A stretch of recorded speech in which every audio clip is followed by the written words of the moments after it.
The reason we didn't call for the usual live audience that comes, and that usually numbers between 100 and 125 people, is because of the enormous anxiety and nervousness across the United States, but particularly here in New York City, around the coronavirus.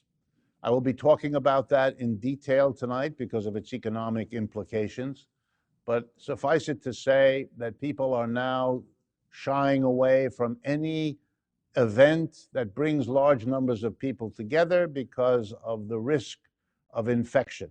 It's a very serious matter here in the United States, and more than in many other countries, because the government here and the private enterprises that comprise our health system have been woefully inadequate in preparing for this, in accepting that it's a serious problem, in finding solutions, and so forth. And therefore, the risk is enormous because the gap between what other countries have done and what we've done is so severe. So in respect to this concern, we canceled the live audience, but electronically we can still talk to all of you, and that's what we're going to do this evening.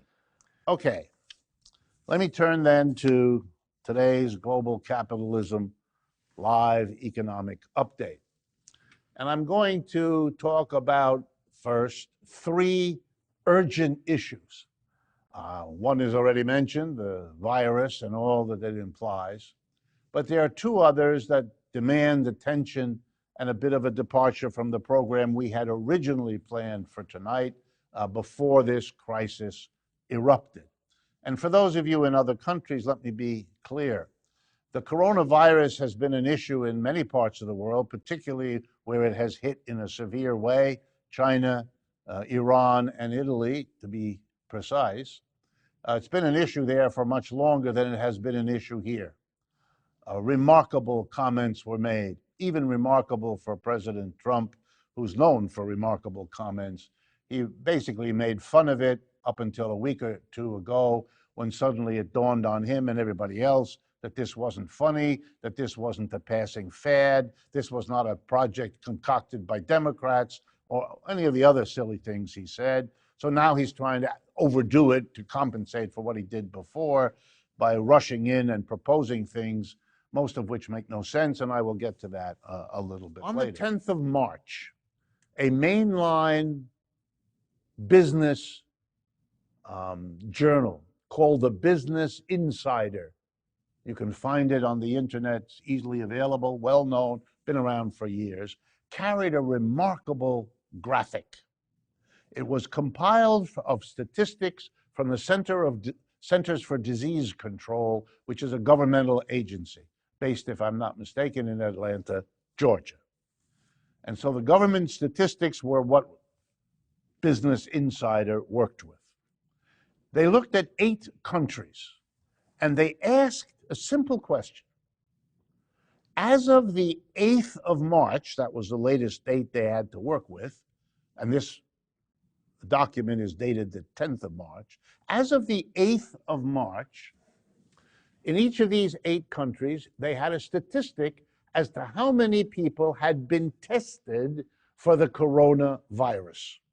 The virus begins in December of 2019 in China, as best we know, and spreads from there.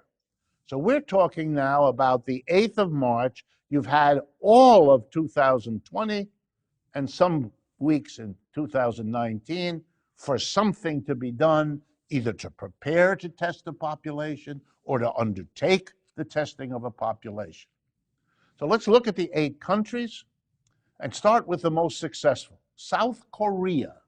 That's right. South Korea had tested, as of March 8th, roughly 3,000 out of every million people in the population. Out of every million in their population, they had tested 3,000. In China, a much, much larger country, they had tested 2,000, roughly, out of every million. A colossal achievement in a society that large. And then I would go through, if I had time, all the other countries, but I want to get to number 8, the one with the poorest record. It is the United States of America. And how many people had the United States tested as of March 8th per million? Ready? 5. Not 5,000, not 500, 5. South Korea, 3,000. United States, 5.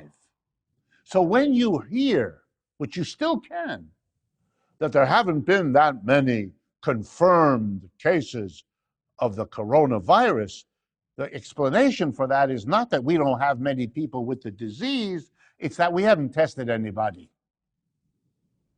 It's an astonishing reality.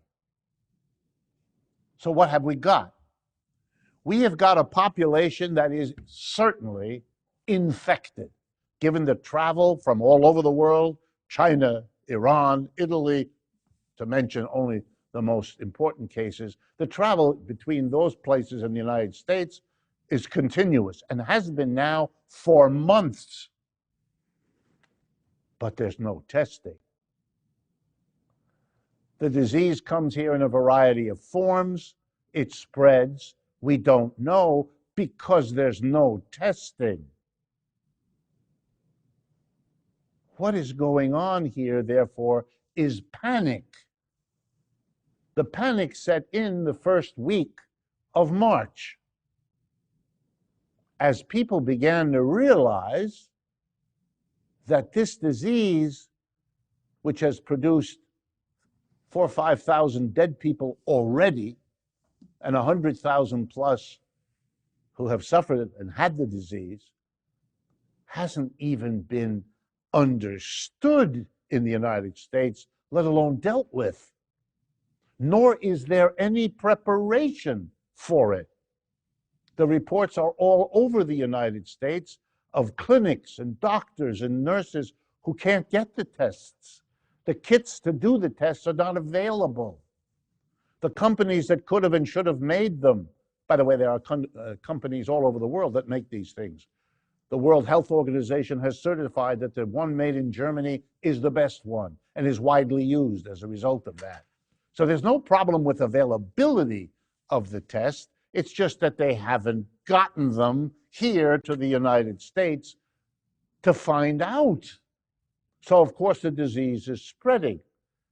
Since you don't even know who has it, your techniques for limiting the spread become crazy, overdone, gross, because you're trying to deal with something you can't quite pinpoint. Not because it's technically impossible, it isn't. Not because it's scientifically impossible, it isn't. So what is the problem here? And this is what I want to focus on more than anything else, because I don't want to repeat what you can get in the mass press, which I'm sure you've all seen. The problem here is a system that is not working. And by not working, I mean a system that doesn't protect the health and safety of the people, which is actually one of the most important fundamental obligations of any system. Let me explain. We can start with this problem of testing. Even if we had the kits, which we don't, even if we had the system set up to provide everybody with a test, which we don't, millions of Americans are working and living in a United States that gives them every incentive not to go and get tested, even if they're sick, even if they're coughing, even if they have a fever or any of the other signs of this virus. And let me go through them briefly with you. 30 million Americans have no health insurance. They're not going to go to a doctor. They have not gone to a doctor for years.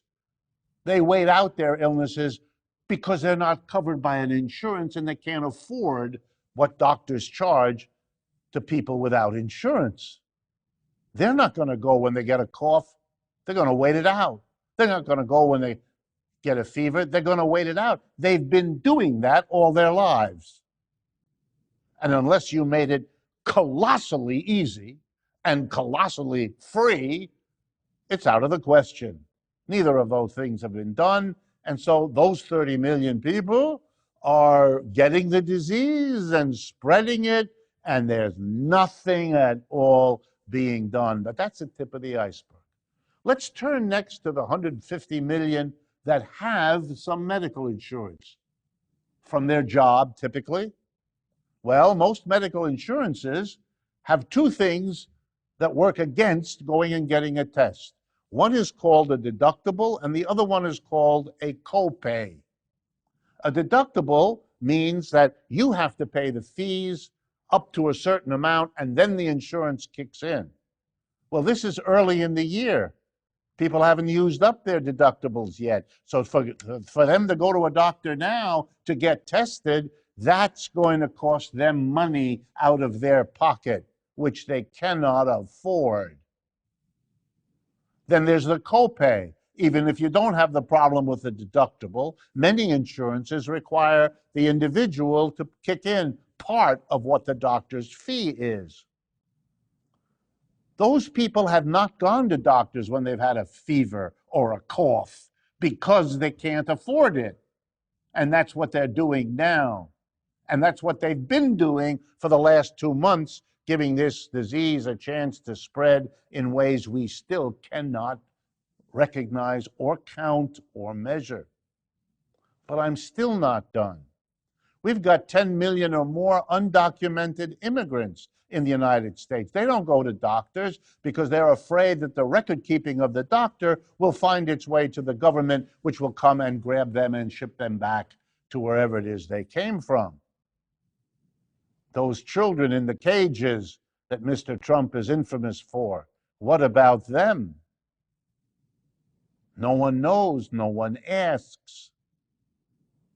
So we have created an incentive in our crazy medical system for people to behave in a way that worsens this disease, doesn't solve it. But it's true on the supply side too, not just a demand for tests. Why aren't there any tests? Why didn't the United States bring over the German tests if they're the ones endorsed by the World Health Organization, which they have been, as the best, which they have been? Why have no American companies produced them? Why didn't the American government order these tests the minute they heard anything, if not earlier? Because these kinds of testing kits can find other diseases too. Why isn't there a stockpile that could immediately be made available? Why isn't it distributed in key places around the country so it's quickly available? What's the problem here? The kits are very small. They don't weigh anything. Gee, the government would have had to buy them from the companies that make them. And you know, if the government buys it, and they buy hundreds of millions, because that's how many people we have in America, 325 million, then of course the government gets a very good price because it buys in bulk. Those companies don't want that. They want the doctor over here, the nurse over there, the clinic over there to buy small quantities at a much higher price. And until they get it, and until there's a market, they're not going to produce them. Why? Because it's not profitable to produce something and have it sit on a shelf for a couple of years waiting. That's not privately profitable, but it is public health idea number one. Of course, you stock all the things you need to keep your people safe and healthy. Let me give you an example. The United States, at enormous expense, buys and stores in underground bunkers petroleum. Huge amounts at an enormous expense. Why? Well, for the national security, in case the oil we need can't be brought in from outside, we have a... I see. To manage your oil supplies, you spend a lot of money to store the thing you need to be secure. But for the health, not so much. Not so much. What's this about? You have a private health care system. The private health care, the people who make the kits, who make the drugs, who make the hospitals, the clinics. They're private profit operations. They're looking to maximize the bottom line, as they will tell you if you ask. So the health and welfare of the American people is held hostage to the private profit system. If it isn't privately profitable, it doesn't get done. And now we see the result of such a system. Allowing the medical care of a society to be handled by people whose first goal is private profit is crazy. And that was always true, but now we're confronted with the life and death absurdity of having done it this way. Of course we need a national health service. China has a national health service. At the beginning of this coronavirus, people made criticisms of China. They could have acted further, and that may well be true. But boy, when they finally got around to it, they've done quite a job. Building hospitals in the Wuhan area where it started, putting whole areas into quarantine and really monitoring that. They've been able to bring the numbers dramatically down. And now it becomes clear that the United States waited much longer, did much less. That is a very serious issue, and it doesn't just affect the health. It's very important to understand that the failure to take a whole host of steps. The coronavirus isn't the only dangerous virus. A few years ago, we had the SARS virus. We've had the Ebola crisis. They are going to happen.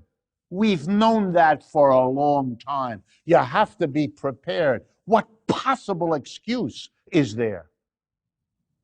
What possible explanation for the lack of preparation, the lack of supplies, the lack of a distribution system to move the supplies from wherever they're stored to wherever they're needed? What in the world could explain this? And the answer is a private profit system that not only determines what the companies that make these things do, but has also infected the government, so the government doesn't want to spend the money. In recent years, the government, and not just under Mr. Trump, has cut back the budgets of FEMA, of the Centers for Disease Control, the other agencies that are supposed to do this, and they weren't adequately funded in the first place. So this is a critique of a system. Don't blame it all on the virus. Viruses are an old phenomenon. Medicine has studied them a long time.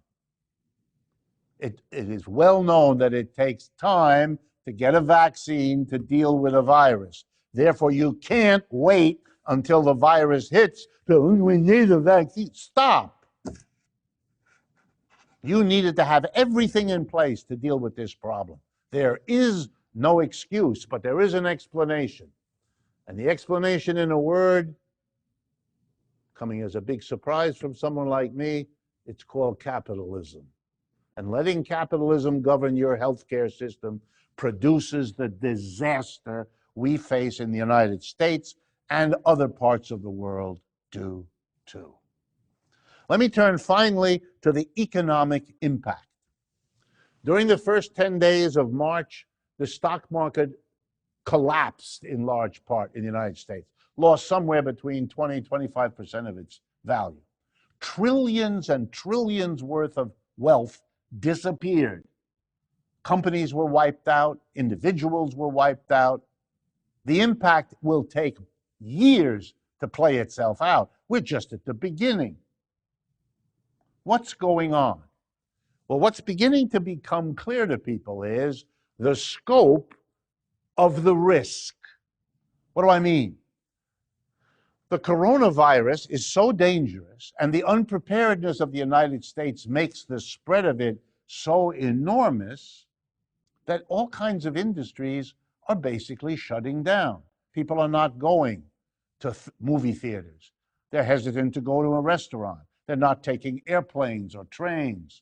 They don't want to be where any one of the untested American population could cough on them or touch them or somehow pass bodily fluids. to them, which contain the virus. So these businesses are drying up. And that has enormous consequences on those businesses. Let me give you just one idea because it's going to be a theme this evening. This is a country, the United States, that has more indebtedness than ever before in its history. The government has record amounts of debt, By the way, I shouldn't have done what I just did. I understand I should go like this when I cough. That's one of the rules that's developing here in the United States. So, the government is in more debt than before. Corporations have greater amounts of debt, and even the mass of people have greater amounts of debt than they ever have before. Mortgage debt for the home they live in, automobile debt for the car they drive, the credit card with which they buy everything, and the student debt on top of that.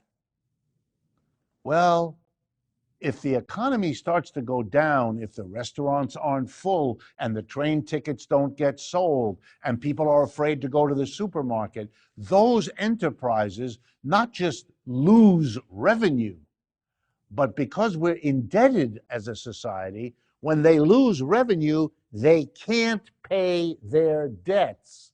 They have to call the bank and say, we can't.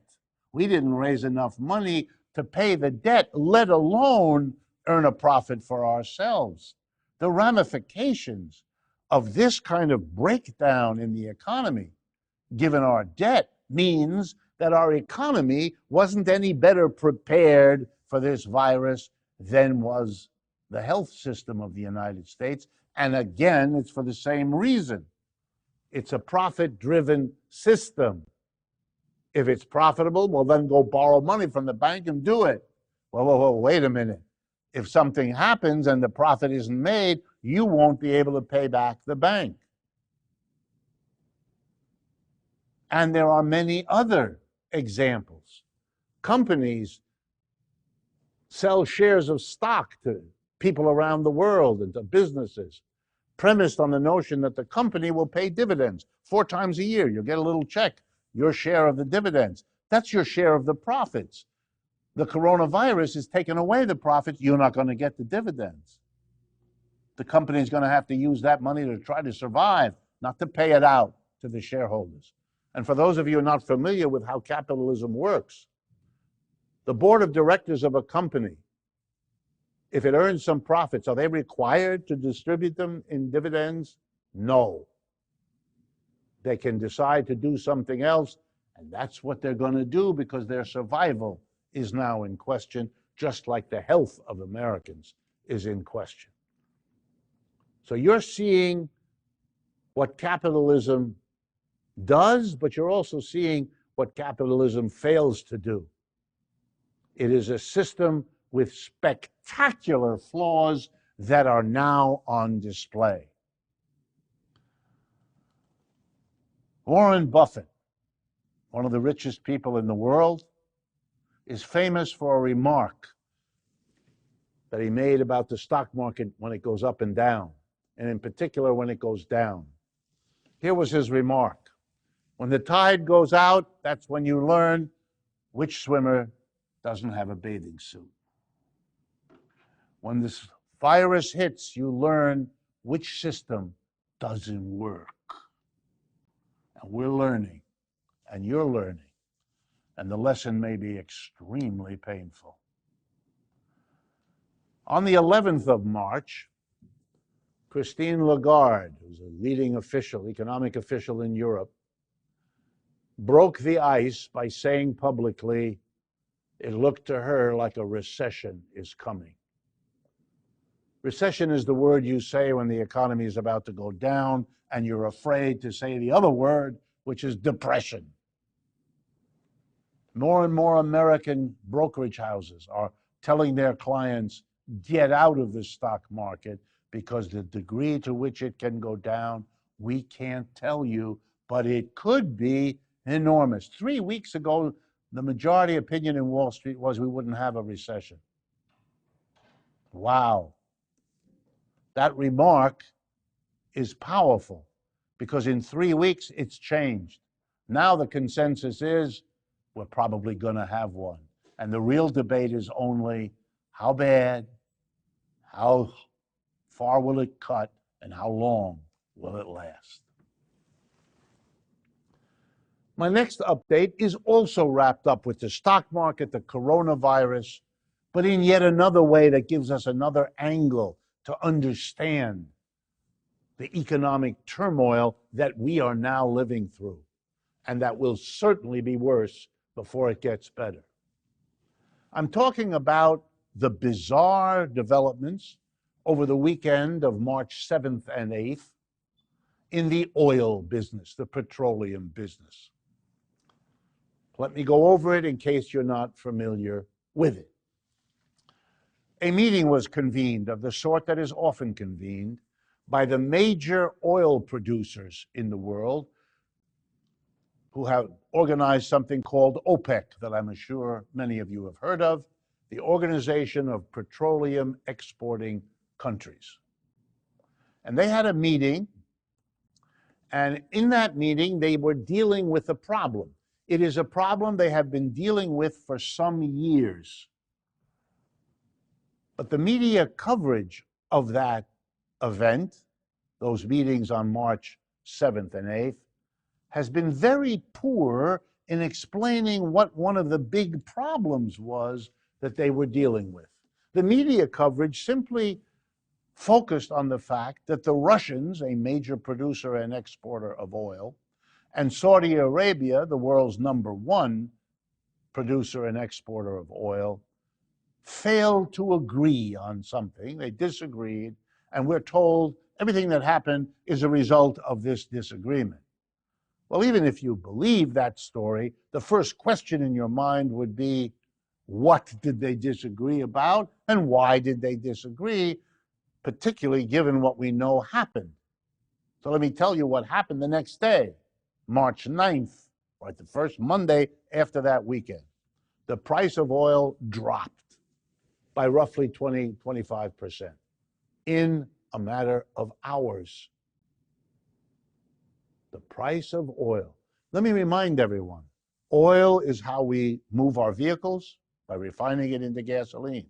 Oil is how we heat a large number of our homes. Oil is how we produce, when we burn it, electricity that runs our factories. Oil is the major ingredient in fertilizer that grows our crops. And oil is a major ingredient in the plastic without which we can't move or function. Oil is as basic a commodity in the world today as any. So the first thing to understand in the oil business is to understand something vital to every corner of the earth, which has 7.5 billion people in it, is controlled by a tiny number of countries and big companies who can get together in one hotel in Switzerland. For those of you who believe in democracy, think about what I just said. You depend, in all the ways I just summarized, on oil, and you have nothing to say about how much of it's available and what it costs. Wow, what a system. Anyway, those folks got together in that hotel. They couldn't agree. And so the next morning, since they couldn't agree, the Saudis said, okay, we're angry, we couldn't agree, so we are dropping the price of oil and pumping a huge amount more of oil into the world economy, driving down the price, which is why it happened. That was a decision made by the same political leader who butchered a Washington Post reporter a few months ago. Same man made the final decision. We all live with the results. One man made the decision. That's like living in an ancient kingdom where the king decides to go to war and you lose half the members of your family. But that's not my focus. I just had to say it. I want to explain to you why the Russians and the Saudis couldn't agree, what the issue was, and what it all means. And here, interestingly, comes the United States, which is why the media don't quite explain this. Up until 10 or 12 years ago, the oil business in the world was mostly controlled by OPEC, the Saudis, a few other countries in the Middle East, Nigeria, it's a major producer, Norway, Venezuela, Mexico. The United States was not an exporter. The United States relied on oil inside the United States, and now it was kind of outrunning the supply, so it was becoming an importer of oil, not an exporter. And this was unhappy for the United States. It didn't like being dependent for something as important as oil on foreign suppliers. Plus, there was profit to be made. The Russians, a major producer and exporter of oil, the Saudis, they held back oil to drive up the price.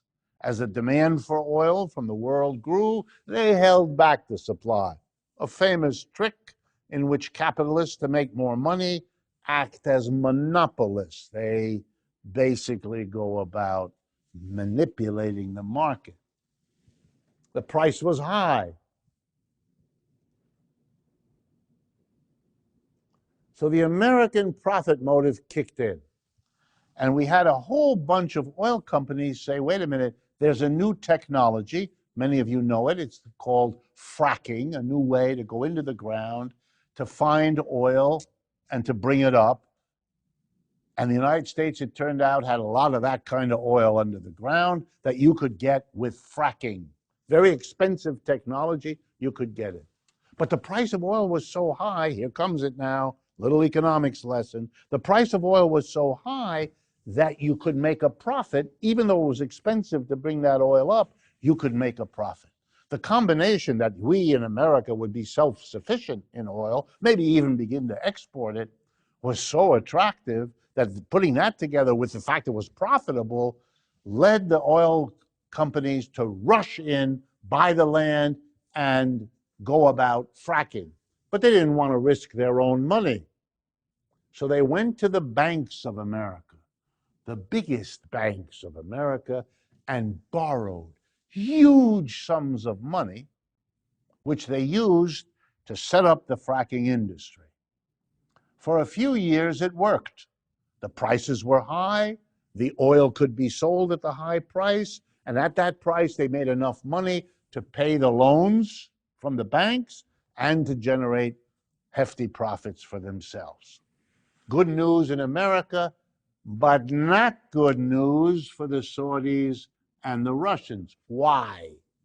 Because the United States, by producing all that new oil, was increasing the supply of oil. And that would have, if everything else had stayed the same, drive down the price, which the Saudis don't want to see because they sell the oil in the world, and the Russians don't want to see. The Russians were particularly angry because the United States was putting sanctions on the Russians at the same time that it was undercutting the ability of the Russians to earn money from exporting oil. The Russians were angry, so were the Saudis. They tried for a while to pump more oil. Why? Because it would drive down the price. And it did. It hurt the American fracking industry, but not enough to really kill it. This time, they want to kill it. That's what the Saudis are doing. They're driving down the price. So now, with the price, if it stays at what it now is, in the neighborhood of $30 a barrel, the fracking industry cannot survive. And that is a blow not only to a major industry in this country, but it is a severe undercutting of the banks in the United States because they cannot get the interest and the repayment of the loans they made to the fracking. The Saudis are enraged and the Russians are giggling. They're finally making an effort, which both of them see advantageous, to, if not destroy, sharply reduce the American fracking industry. In other words, we are all witnesses and victims of a struggle among a handful of producers, American, Russian, and Saudi. That's how capitalism works. It concentrates power, it concentrates wealth, and then the rest of us live with the results. Even to the point that when there's a sudden drop of oil, most people don't have the faintest idea what happened. And they read a story, Russians and Saudis didn't agree. Without an explanation, it's all left mysterious. It shouldn't be. This is a war for who controls the turf. It's no different from the war in certain neighborhoods, who controls the cocaine business, who controls illegal activity. This is exactly the same. One of the reasons people are so fascinated with movies about crime is they know that these are metaphors for what goes on everywhere.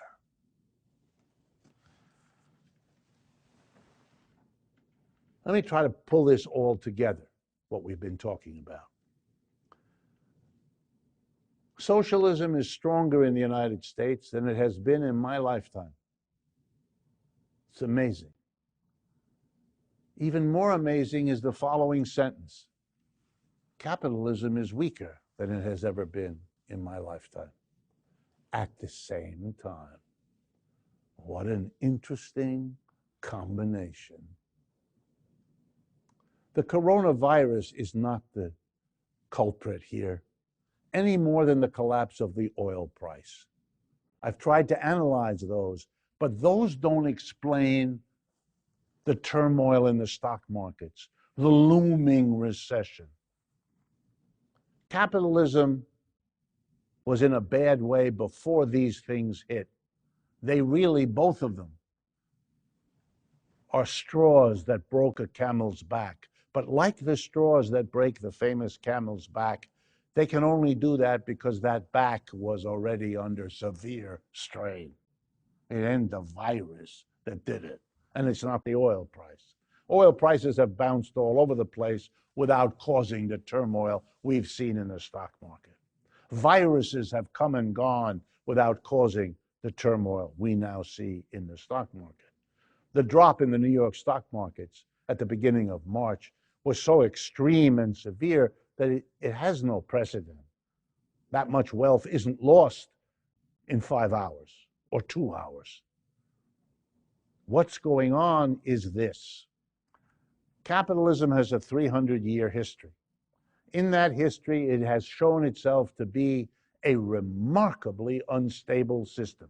It has downturns on average every 4 to 7 years. No matter what has happened, it's maintained that average. In every corner of the globe, in every country where capitalism has settled, it has shown that pattern. Now that's an average, which means sometimes it can be less than 4 and sometimes it can be more than 7. It's the average. Well, now, if you know that, then the burden isn't on me to say there's a downturn coming. Everybody should know that. We've had one without interruption for 300 years. They've tried everything, Keynesian economics, you name it, to control it, to stop it, and it hasn't worked. So the burden isn't on me to make the case we're going to have a downturn. The burden would be on anybody who doesn't think a downturn is coming. So the question isn't whether, the question is when. Well, the last downturn in the United States was 2008 and 9. So 4 to 7 years, whoa, we're already beyond the average. It's 10 years since we had the last downturn. That means we were waiting for something to take us over the edge. And the people on Wall Street know that. They talk about it all the time. I read the financial newspapers, so I see it. There's nothing to do with a socialist critique. They knew the system was ready to crash, that the prices of stocks had gone so high that something would come about and everybody would panic and start selling. That's what the virus has done. That's what the oil price collapse has done. Either of them probably would have been sufficient. The two of them together, oh boy, are you in trouble. And what is now going to be done? Here's the most remarkable thing. During the first week of the crash of the stock markets in New York, a panicked Federal Reserve, the name of the American central bank, took action. They dropped interest rates by 0.5 point. This was supposed to make it easier for people to borrow money to buy shares of stock, to borrow money to buy a house, a car, whatever. That would give a boost to the economy. Did they get a boost? No. It tanked down. You know why? Because the Wall Street was so clear that this economy is in trouble, that they interpreted the Federal Reserve stepping in to cut interest rate as proof that you ought to be scared. Look how scared they are. They got exactly the opposite. That's another sign that you're in a very bad place. The effort to fix becomes the proof that the problem to be fixed is even worse than you thought it was. In recent days, President Trump has made a number of remarkable statements. As I say, even for him, one statement. He's thinking of cutting the payroll tax. Here in the United States, money is taken out of the weekly check of a worker and set aside to pay their income tax on that work. That's called the payroll tax, or it pays for Social Security. Depends on how the system works in each situation. And they would suspend that for a while. This is a level of misunderstanding that takes your breath away. If people are not going to the store to buy things because they're terrified, if they're not going to church, if they're not going to school, you put a few more dollars in their pocket, they're not going to go to the mall either. What are you talking? The nonsense here, well, it isn't, because it's posturing. Look, I'm doing things. Before he was criticized because he didn't do anything. Now he's doing. That's a sign of a system utterly out of control. Then he announced in a meeting on March 10th, a meeting with airline executives who said to him they don't need a bailout because they have so much money in cash. They've been so profitable for the last few years, and the tax cut of December 2017 gave them even more. They don't need any thank you. The president said, I'm going to give you a bailout anyway. He wants to appear to be doing something, and the fact that the industry he's going to do it for doesn't want it and says so makes no difference. That's a sign of lunacy. Finally, he has expressed particular concern for the hotel industry and the travel industry because they have been badly hit. What a remarkable display. He's worried about the profitability and viability of the industries. He's not worried about the life of the people. He's not out there announcing a draconian production and distribution of test kits. Let me give you an idea of what the South Korean government did, just to give you an idea, and there other governments have done things like this too. South Korean government, which by the way has a national health service in South Korea for every citizen. In any case, they said testing for the coronavirus is universally available and free of charge to anyone. It specifically included undocumented immigrants, because South Korea has them, they too, and there will be no communication with other government agencies. Immigrants are told there is no risk, come and get a free test. Well, what, we can't manage that in this society? To this day, nothing of the sort has been proposed. Here's another suggestion which happened in other countries. Any time lost by any worker leaving his or her job to go get a test will be compensated by the government. I didn't mention it before, but of course, yet another way the United States capitalism is working against solving the problem is that millions of American workers do not have paid sick leave, particularly in the retail industry, in the fast food industry, and so on. Unlike most other countries, the United States does not mandate paid sick leave. It's up to each employer to give it or not. So some countries have said any money lost at your job because you go for a test will be compensated. Because if you don't do that, you're giving people another reason not to get tested because they can't live with a day or two of loss. Then there are the schools. They're closing the schools. I got a notification from one of the colleges I attended, because I'm an alumnus, that indicated they were telling the students to leave the dormitories by Sunday. They were informed the week of March 9th that they had to leave by Sunday evening, March 15th. They were given 6 days, basically, to vacate their dormitories and go home for the rest of the semester, which goes into April and May. No word, at least in the alma mater I'm talking about, no word, are you going to be reimbursed for the room fees you paid, for the meal fees you paid, for the educational tuition you paid, since distance learning, I can assure you, is nowhere near what real learning is about. Not a word. And that brings me to the conclusion of all of this. The coronavirus is now becoming an excuse. You're going to see reference to it all over the place. Just think of the possibilities with me. You've made a mess of your corporation. You've made bad political decisions, bad investment decisions, but suddenly you have a savior. It's not your fault. It's the virus. It's the virus that got rid of my workers. It's the virus that got rid of my customers. It's the virus that requires me to shut down. It's the virus. Everywhere you hear about the virus, the whole thrust of what I've tried to explain is that it wasn't the virus. It was a system that couldn't anticipate, couldn't plan, couldn't prepare, couldn't cope with this problem. A system that is built around private profitability, in which these social issues are secondary if they're not ignored altogether.